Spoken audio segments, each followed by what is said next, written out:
Welcome to another episode of Anahita TV. Today I have a special guest for you. His name is Anthony Di Salvo. I'm so excited to have him on the show. He is a Chinese medicine practitioner and an acupuncturist, and he was trained with a master who has been working in the industry. His family has been in the industry for 15 centuries. So this is old knowledge, amazing knowledge. You don't want to miss it. Thank you for allowing me to be here on your interview. Thank you. Yeah, thank you so much for accepting. What my audience doesn't know is that I tried a treatment with you not too long ago, just a few days ago, and I had amazing results. Within the next day, I felt completely different in a good way, better. Yeah, Very good. Yes. Yeah, it's not, it's very interesting how something as small as a needle can help so much. I had an acupuncture with you based on the issues that I had, and then you relieved me of so much pain and so much past trauma, which is amazing. So how are you different from other acupuncturists? Well, what I practice is the style of Chinese medicine that is within still TCM, Traditional Chinese Medicine, that lineage that goes back well over 3,000 years.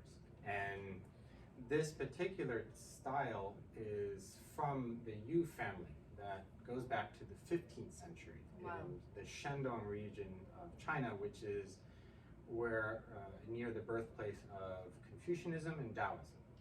And the famous Taoist priests in that region were Taoist priests, martial artists, and TCM doctors.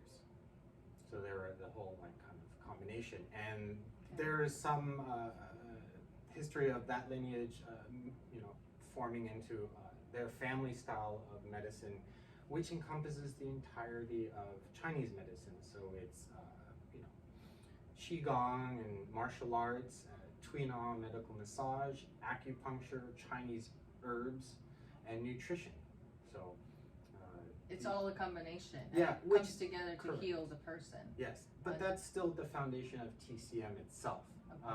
What is unique about the Yu family style is the understanding of the body and the methods of treatment. They're still utilizing all of the tools of Chinese medicine, but it's just how they're put together, their combinations, and then how they see the progression in their patients. That's wonderful. Thank you so much. And who's your master? So this is Shoubin Yu. Shoubin Yu. Yes, and so he has been training since a little boy. I mean, it's in his family in that region. You have a lot of guests, I believe, with women empowerment, right? Yes. Well, here's a wonderful story regarding that. He was influenced and trained a lot by his grandmother. Wow. So, I mean, talk about a fantastic woman who, at a time, right, women were not educated. Okay. Her day job was in, I think, a knitting factory or a woven's factory. But she was, as he said, was a genius. Okay. She had internalized literally everything, all of the herbs, all of the combinations of formulas, the points, the systems, the nutrition, and all of that.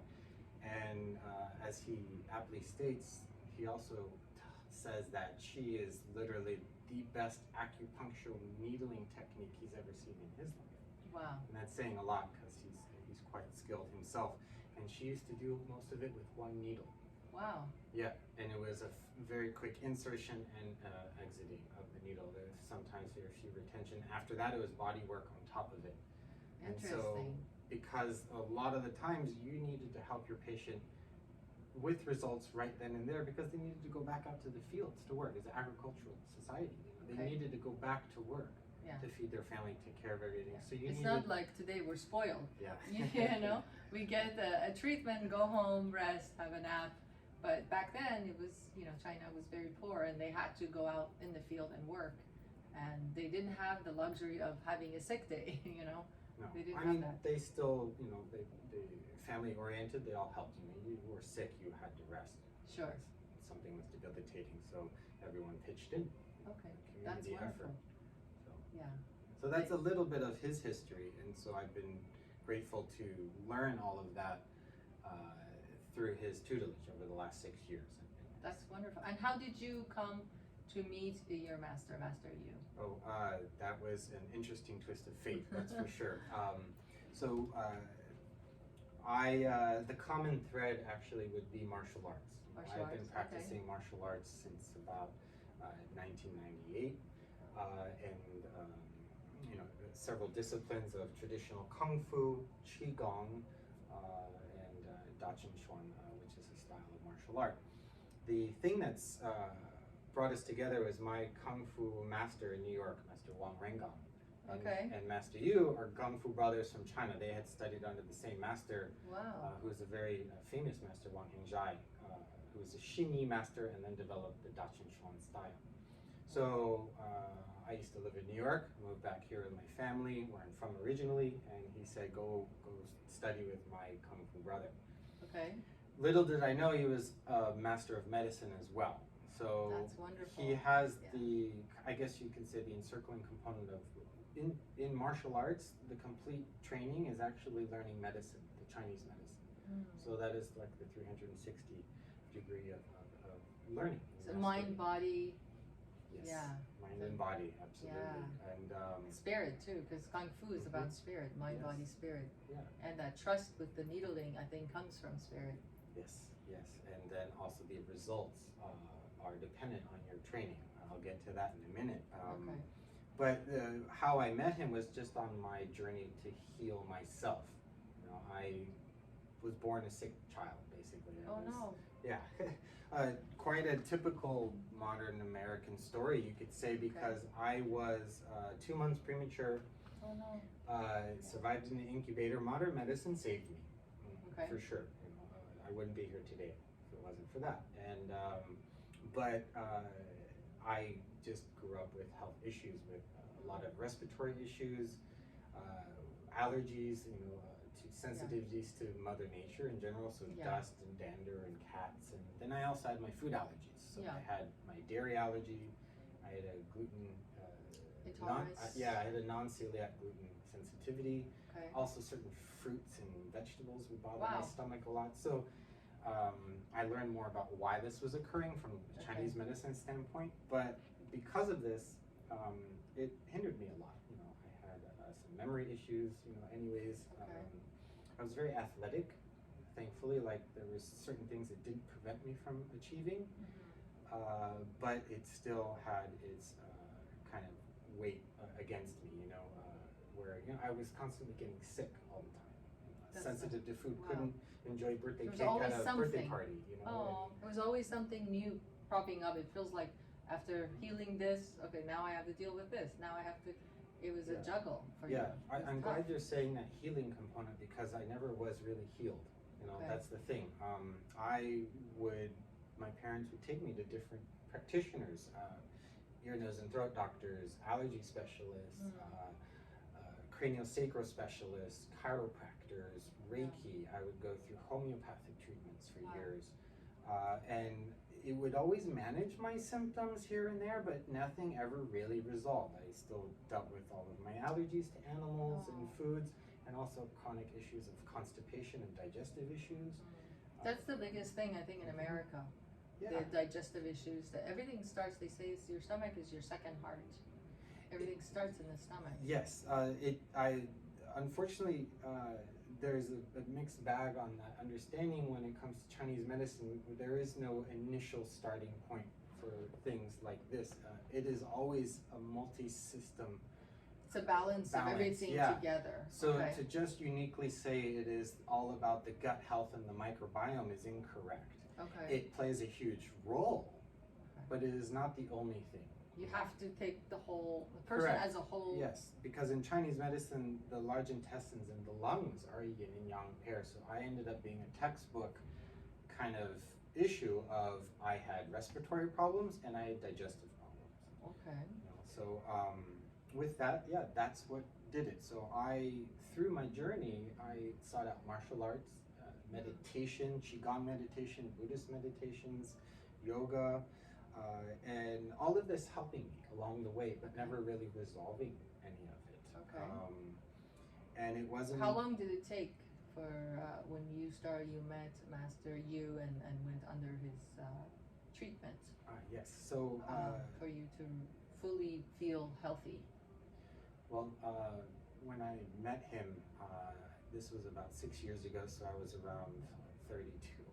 Okay. And I was training a little initially with martial arts, but he saw I was interested in kind of medicine a little bit because of my Kung Fu brothers in New York being in Chinese medicine. And he asked if I was interested in learning because he was like seeing that I wasn't doing so good. You know, the observations in Chinese medicine of how you look on the outside, and then he'd see my tongue and be like, yeah, you got these issues going on, and he'd show me what to do. Okay.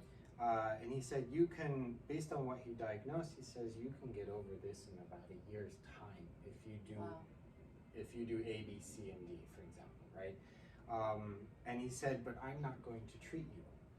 And I said, well, what are you talking about? You know, can't you help me with acupuncture and herbs? And he said, no, I'm going to show you how to help yourself. Wow. So you need to learn this tuina medical massage that I will show you. And it's been in my family for generations. Tuina is in Chinese medicine, but they had developed a way of helping the body without using needles. Oh wow, that's great. Yes. And I think we talked earlier, you said that tuina is used on children because yes. you don't want to necessarily poke the kids with needles, they're afraid of needles. Well, yeah, there's a mix, it's a little different for every child. Sure. A lot of children aren't afraid of the needles, you know, Okay. once they get it it's okay, but it's not always necessary. Okay. Actually, the tuina works faster than the needles in children. Really? Unless there's a more serious condition. But when you have a child who's, say, having a serious problem, you can't put a needle in because they're moving too much. You can, there's injury that can happen. So you use like tuina. the ADHD kids? No, well, this would be like a seizure. Seizure. You have a child having multiple seizures, you know, and whatnot. You can't put a needle in there. You have to use tuina to calm the seizure, to calm the wind, as we say in Chinese medicine. And there's specific methods for Earth, this. wind, and fire in the body, right? So a little bit. Yeah. And in terms of getting better myself, you know, I had been to see so many people. I said, okay, you know, because when you're chronically sick and you're like, okay, I go to this master and I go to that guru and I go to that self-proclaimed expert, or maybe just academically excellent expert in their field, you know, there's many smart, talented individuals out there in the healing world. You know, and you go to see them and you're like, okay, I get a little bit better, but not you fully get discouraged a little bit, right? And, Yeah. and someone else presents to you like, oh, I can help you. You're like, you're a little like hesitant. You're like, you don't believe it. Yeah. Because you're like, I've seen everyone under the sun already. Is that really true? Absolutely not. We don't know everything, and we haven't seen every kind of method to help ourselves. So, but I took a chance. It's like a leap of faith. You have to have faith. But I also met his Kung Fu students, who were also some of his patients. I got feedback. I saw with my own eyes, things change. And so I was like, yeah, I'm going to try this, because what else am I going to do? I'm just going to keep getting sick. Sure. Let me try this and see how well I do. Did you see a progression? Yes. Over time? Over time, the progression occurred. But as he had told me, he's like, you know, one day you're just going to all of a sudden take a second take and go, wait, something's different. And it's really funny, because he's like, that's exactly what happened. So after I was doing all of my massaging in tuina, helping my lungs, doing leg points where I'm massaging liver, spleen, and kidney, and the digestive system, helping the central nervous system, doing my gua sha, combing, I would do this every day, several times in the day. I'd sit down and watch a movie or Netflix or be reading, and I would just be massaging. It just became a habit. The different points that he taught you. Correct. And so what ended up happening is, like, I was in the garage one day going through boxes, and normally I immediately start getting a runny nose, I start sneezing, and I usually, that just domino effects into like a 3-5 day sickness. Okay. I get like sore throat and itchy eyes. I have to take Benadryl or take a Flonase or get a B12 injection. You sound like me. I've gone through that too myself. It's miserable. It's not fun. No, you can't. I get the post-nasal drip, and then Yes. sometimes my tonsils would flare up, Mm.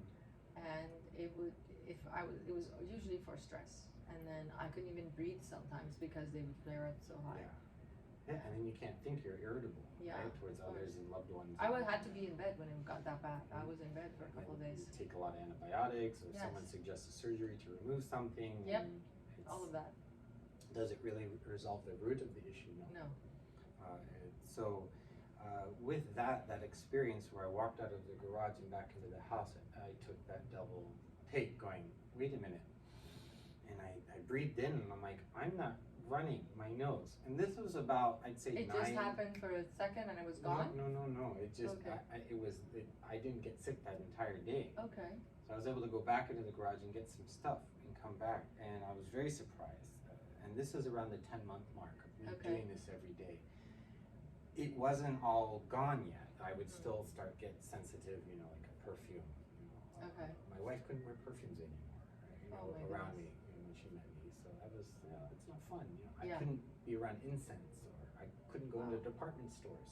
Because they smell like perfume. I immediately have a reaction. Wow. And so after that, between 9 and 10 months, and then a few more months after that, that's when everything really started. There was a shift, and it started to change, and I started having less reactions, more regularly. And then also my bowel movements got better. The constipation was less. I was being more regular, but that still took a lot longer. It needed more persistent work. But the lung thing was a big deal, for me at least, because then I started sleeping better. Oh, wow. A lot of people have insomnia in America. That's another issue. Yes, but there are many different reasons for insomnia in Chinese medicine etiologies. So it's figuring out what is it. Is it a heart pattern, a kidney pattern, a liver pattern, or heart and small intestine, or kidney and liver? So there's so many issues that need to be looked at. It's individual, person by person. Correct. And that's what I like about TCM, because you take a look at the person as a whole and devise a plan that's specific to the individual, and you don't treat everybody like the same. It's the original functional medicine. Yeah. And functional medicine is very popular now, and I'm really glad doctors are embracing that.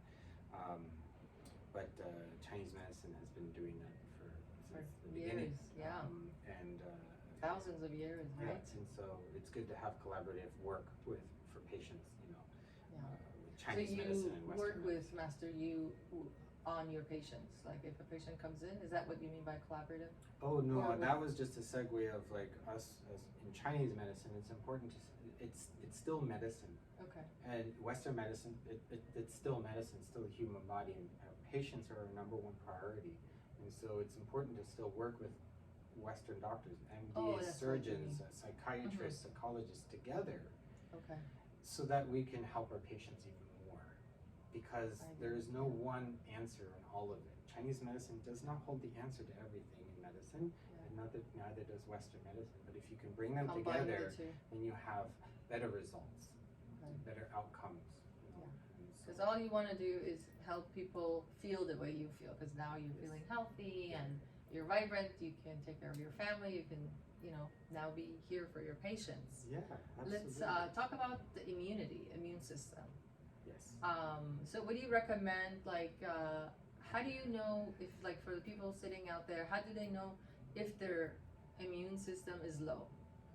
Well, there's many different things. I mean, energy is one of them. If you're having reoccurrent colds, if you're having migraines even. I mean, this is still immune system based. Lots of different reasons. If your menstrual cycles are not regular, or if you have pain or clots or things like this, that's an immune system thing. I mean, fundamentally, anything that's out of balance is still related to the immune system, because again, it's all connected. It's not just one isolated So what do you thing. recommend, for people who are at home? I think I see your brush. Oh yes. Some of the 1 or 2 steps that they can take or do things to alleviate some of this. And on a daily basis, you talk about massage. Yes, I do talk about the massage and the tuina. And right now I've been talking more about this, this is a gua sha comb, which means scraping Chinese medicine. So, but you can use any kind of comb. But to segue into the Yeah. what Can I the- show the audience? Like, yeah, it has sure. a sharp point at the end, and that's like you can push into Yeah, it it's for a needle. round and pointy, and Yeah. you use that for acupressure points. Acupressure, and the back is serrated, so you can even use this to Yeah, scrape. Correct. Right? People do facial gua sha for beauty enhancement. Yeah, for the back and of it, or scraping. even with the sharp. Like I do this for people who have jaw. Would you recommend this? Oh, okay, that's an interesting topic. Like I do TMJ and jaw TMJ, problems. I is, have that. Oh my goodness. so here's the thing with that. That's In Chinese medicine, TMJ is an issue with the stomach and digestive system. Oh my goodness. So if you are still getting help with TMJ and you're only getting treated for local issues and the tension here, and that's all that's being focused on, you will perpetually have it. Okay. We see the resolution in our patients when we treat both this, but we also treat the stomach. Mm-hmm. So that's the I also connection heard in Chinese like medicine. okay. Yeah. About toe fungus. I heard that has to do with your stomach also, or fungus in the body, Well, or that's- acidic body. Yes, but that's all that relates to still a broken immune system, so to speak. Okay. Your immune system's weak, so you have what we say is opportunistic growth, opportunistic bacterial growth, opportunistic fungal growth. But then there's another area where it's you came into contact with something in water and the dirt or whatnot, and it wasn't quickly addressed. So Okay. we have topical oils and whatnot to address toenail fungus that work quite well, which have antimicrobial, antifungal, antibacterial properties that are been in Chinese formulas for many centuries. But to go back to this, the main point I wanted to say about this, which is the best takeaway right now in such a short amount of time, because the immune system is a long conversation. Sure. We share this with our patients to do head gua sha, which is scraping the scalp. Okay. And the reason why we are promoting this more now, we always show our patients this type of thing, but right now we're in a period of a lot of stress and anxiety and a lot of unknown territory, right? The best analogy that has come to mind in the last couple of days regarding our situation globally, right, is it's as if someone turned off the lights in the room and pulled the rug out from under us. Definitely. So we're disoriented, we're not grounded, we can't see what's going on or see what's going to happen, right? Our vision's been blinded. So all we're left is our proprioception. That's a medical term for knowing where your body part is. Even though your eyes are closed, you know your hand is in front of your face, you know you have fingers. So that means an analogy of being more self-aware is kind of how we can get ourselves out of this situation, and of course working together. But how do you manage the stress that you're dealing with? Because it's hard when it's very difficult to ask someone, go and meditate, or you should be exercising, or you should do this, this, this, and that. It's overwhelming. And when all these fad diets out there, so confusing. Yes, they are confusing. We help a lot of our patients with understanding the nutritional values and the balancing in life. But when it comes to the stress and anxiety of things, that affects your immune system. It lowers your immune system. But you can't really ask someone to meditate when their basic needs aren't met.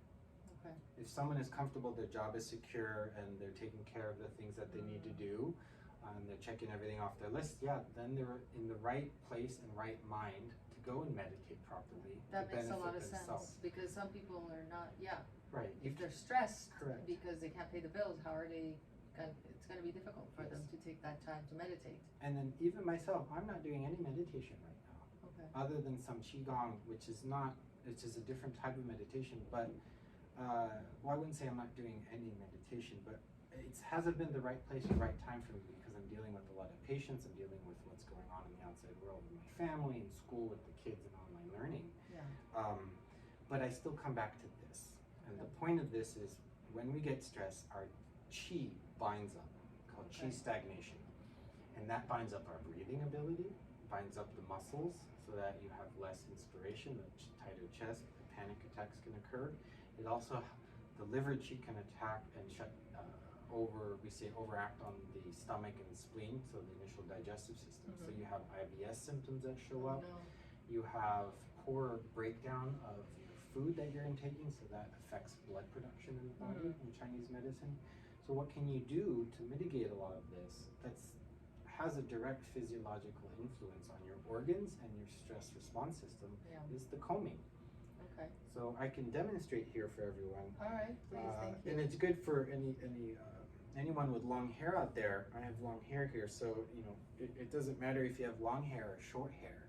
But the concept is this: you want to start, and you can use any kind of comb. Okay. But the first warning I must give to anyone right now is pregnant women are not allowed to do this. So this is not good for pregnant women. It is not safe for pregnant women because this is sending your chi down, and you have precious chi here, and you don't want to have any threatened miscarriage or whatnot. Sure. Okay, so pregnant women are only allowed to touch gently on their head. When we do needling, it's very light, thin needles, very shallow. And we have points we're not allowed to use because they move chi too much. I see. So that's this just is the for first, anyone else that's not pregnant. anyone else. So what you do is at the crown of your head, you can take any kind of comb you have at home, fine-tooth comb, and you're going to scrape down, okay? And you can start in any direction, but you can go 90 degrees. Okay. And you're scraping, and you're gonna feel that it is tender when you do it, because you're not painful. I did it. It was painful. You're not combing your hair. No. You're scraping your scalp. The scalp. Yeah. Correct.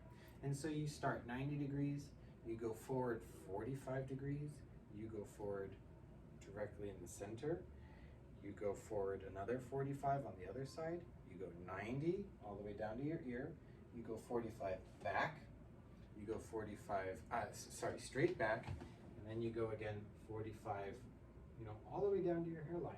And then you go 90 again. 90. And you keep going. That's a circular motion. Yeah, and you repeat this to your comfort level until you actually elicit some responses. This can cause involuntary respiration. You just release naturally because you're releasing the bound chi. Okay. The other thing is what we advise is that you go then and you explore your scalp. You do this kind of rocking motion. To see where it's tender? Right, with the teeth. And you find tender little spots on your scalp. And there's too much detail about what's going on here to explain to everyone. Sure. So the simplest explanation, especially what I give to patients, is don't worry. Just explore. If it's tender, please push on it. Rock back and forth. Rock back and forth. Yeah. And just work on it. If you find a tender spot, you're gonna feel it. It hurts. Yeah. You're not damaging your skin. Okay. You're not causing local trauma. You're stimulating points for reflex response to the brain, to the area it corresponds on the body. Interesting. And so you're influencing the blood circulation to those parts of the body. And it's all the internal organs. Correct. So your set points are up here on your head and on the bottom of your feet, correct? Well, anywhere in the body they're there, but we have a full map on the head, we have a full map on the ear, we have a full map on the hand and the feet. That's interesting. Yeah, so you can approach from different ways. But these are the parts you want to massage, the bottom of your hand, right? Well, let's just keep it simple with just the head for now, because it can get overwhelming, especially if you're stressed. You don't want a lot of information.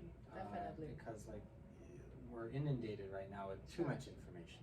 So as long as you're just doing this, you're fine. Whenever you want. I do this in the morning. If I wake up and I haven't had my coffee yet, you get a little headache, right? Yeah. This actually helps a lot. All of a sudden I feel a little bit better, and I'm second guessing my coffee now, going, do I really need that? I'm kind of feeling good. I actually have a set like this next to my bed, and I had forgotten to use it until I saw you. Now I'm using it. I'm like, I bought this 5 years ago, and it's right in a corner. There's 3 or 4 different tools, but this is all in one. Yeah, I've got the brush and I've got like a separate pointy thing, and and then this. And sometimes you don't even need to go out and buy anything. We are very practical in Chinese medicine. You can scratch your head. Just scratch your head. Just scratch your head down. Yeah. Use those amazing long nails some women have. Just scratch. That's so funny. And go in and point and look for little indentations on your scalp, and those are the spots to focus on if they are automatically tender. feels better when I do that. It's just, it's pain and there's tenderness, but involuntary respiration. Oh, really? Just you releasing. Yeah. It actually also doesn't it stimulate the stomach, and you're gonna go to the bathroom more? Well, it calms things down. Yeah. It's not necessarily going to make you go to the bathroom more or whatnot, but it helps bring balance in the body. And the body, once the body balances, it behaves in its natural way. The cleansing itself is a natural process. process. So maybe if you're having diarrhea, it can maybe help with balancing that out. Okay. But there's also other reasons for having diarrhea. You need to consult a TCM physician if you're having symptoms of something going on. But at least this can help. And this can help a lot of healers, by the way. So I've had healers as patients before, and so I show them little things like this because as a healer, you're taking a lot of energy on, you're giving a lot of energy on, there's stress in your environment. Yeah. So these are great ways to help yourself keep in check, help your chi flow, help you release the stress that morphs into a physiological manifestation and effect on your body. And you don't want those negative consequences. We need the healers to endure, persevere, because we need healers in this right now with what's going on and in the future going forward. There has been an elevation. I meet so many healers daily. Everybody who was ill or went through something is becoming a healer, which is wonderful. Like you said, we need more healers. We do. And people heal themselves and then in turn heal others. And that's the people who are seeking out healers. I guess one of the things that's important to understand is whoever you're going to go see, just make sure that they have the results, because there's lots of different methods of helping the body, but it's important that the results are there and that you can see them. They're measurable, they're quantifiable and qualifiable. Definitely. Yeah, that's great advice. Thank you. My friend here, he is capable of actually taking patients internationally even. Yes. If you're in the California area, you can visit him in person, but if they're not here, they can, how do you serve them? Yes, so I'm California licensed acupuncturist, so I'm able to do telemedicine with anyone in California, but restrictions are state to state based on those kind of qualifications. However, we have other practitioners that we have for different states. We have referrals in New York, Wisconsin, Texas, Florida, etc. So you can refer people? Yes, correct, and we do that a lot. But international, we're allowed to help through telemedicine. And Chinese medicine is really great with telemedicine because we look at tongue. We're able to see these. This is diagnostic criteria. We have our symptoms checklist. We have facial feature diagnosis. So we can help a lot without needing lab work, in order to figure out what's going on and how to resolve it, and then see the change and see, is it getting better or is it not, and how do we adjust along the way? Because again, it is a very custom type of medicine. We treat what we see, and it constantly changes, so we constantly adapting. So we're available through our website. What is your website? It's udayimedicine.com, and we have 2 locations here in Southern California, one in Moore Park, which is in Ventura County, and here I'm in Encino in the San Fernando Valley in Los Angeles. But Master Yu is over there in Moore Park, and I'm here. And we are always cross-communicating when we have our casework, especially if there is anything lingering with COVID or COVID-related, because he has the tremendous experience and mastery of the herbs and whatnot. So that means you guys are also adapting to the situation, which is wonderful. One of the things that I like about traditional Chinese medicine is that it's adaptable. When a new illness happens, they still go back to their notes and the years of understanding and create a new and a combination of treatments to treat the patient, which is wonderful. So well, one thing though is important that your viewers know that if you do have any odd symptoms after the fact that just you don't seem right, it's important to reach out to a local TCM physician. They can help you through those things, because it's still safe. You're not active with the virus, right? So you're allowed to go see them and get help, and they will help balance the systems. And you want to do that sooner than later. You don't want to let that linger. Definitely. That's very important. Definitely. Well, thank you so much for being on the show. I really appreciate all of your methods and everything that you shared with us and the audience. I highly recommend him because I was a patient with him, and actually after this I'm going to get a treatment. So So thank you so much for tuning in for another episode of Anahita TV. Live happy, live long, and be strong. Thank you.